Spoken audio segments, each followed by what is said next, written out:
I started today in a good mood and then quickly became pissed off at you, Eli. Yeah, I'm talking to you. Because for one, not only is Mr. Eli more talented and handsome than me, he's been gatekeeping information. Yeah, busted, bud. You see, he put out a masterclass of a video the other day and he showcased this tool right here. Now, if you're a simpleton like me, you might be thinking, coordinate space? What does that do?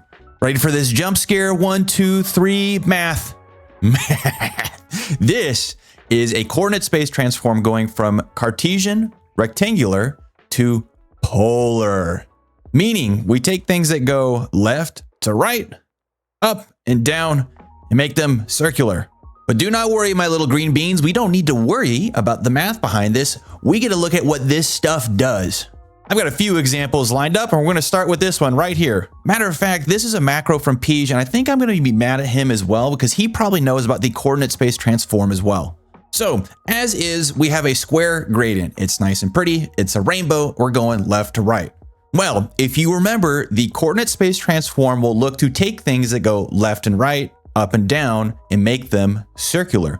So if I go ahead and add in this node here, and on my new coordinate space transform node, change the shape to go polar to rectangular, I'm going to swap my preview to this node by hitting 2 on it, feed in our gradient. Holy crap. Would you look at that? We have a perfectly radial gradient. And in fact, I can do something like this where I add a blur to it, increase the blur amount so that we have a smooth radial gradient. And I can use the tools on the gradient like the offset to cycle this around. Now I'm going to go back to previewing this gradient node. And if you're trying to be smart with me, you might say, well, be random. Can't you just change the gradient type to radial? Well, you can, but this is a radial gradient that increases from the center point outwards. If I were to undo this, and I'll make just a quick copy of our gradient node, split up our preview so that we can see both. So I'm going to preview on the right viewer our radial gradient, change the center point to go from the center outwards.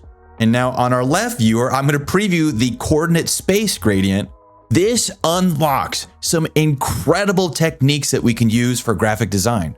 Now, this coordinate space transform node, you could use to, transform anything. So we could even slap it onto our radial gradient version. I'm going to swap the preview and ooh, would you look at that? Well, again, I can mess around with the offset here to create some pretty incredible looking effects. Now, it doesn't just stop there, gang. We can continue to push this effect. And let's look at a nice 3D sphere. What I'm going to do is I'm going to take this gradient, bring it up over here. I'm going to delete this for now. So all we're looking at right now is we've got our rainbow radial gradient.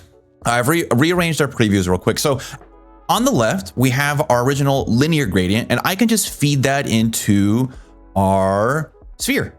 Now that's pretty fun. You got almost like a little beach ball effect that you can mess with. I could also take the output of our radialized version, our polar version of it, and feed it into the shape. And now we've got a different look, but we've got this very hard edge here. So what happens if I were to map this using the sphere map and then feeding that into our shape? Well, would you look at that? And if we wanted to, we could mess around with the sphere map rotation to, again, get some different looks. And it doesn't stop there, gang. Let's say I go to a text effect here. Let me collapse our window for just a moment. What happens if I were to feed this into a coordinate space transform? Well, when I hit 2 here, whoa. So this is the original rectangular to polar dropdown. When I swap over to what we should be, polar to rectangular, well, would you look at that? Now that is pretty fun.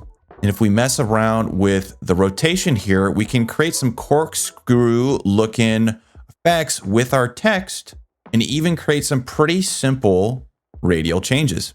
Now, when working with text or images, I think that's more of an experimental tool than something that's probably more practical. But what Eli showed off, and what I do think is extremely useful, is this. He said, look at this. I got a rectangle here. And at first I was like, okay, well, that's pretty cool. It's a nice little rectangle. And then he did this. He said, okay, well, check this out. We're going to use our coordinate space transform, feed it in there, boop, change polar to rectangular. And what in the world? Now, if I go to my rectangle mask here and increase the width, we can create a very simple pie chart. If I wanted to, I could merge this back onto our main composition, mask it out with a circle, and now we have a very simple pie chart.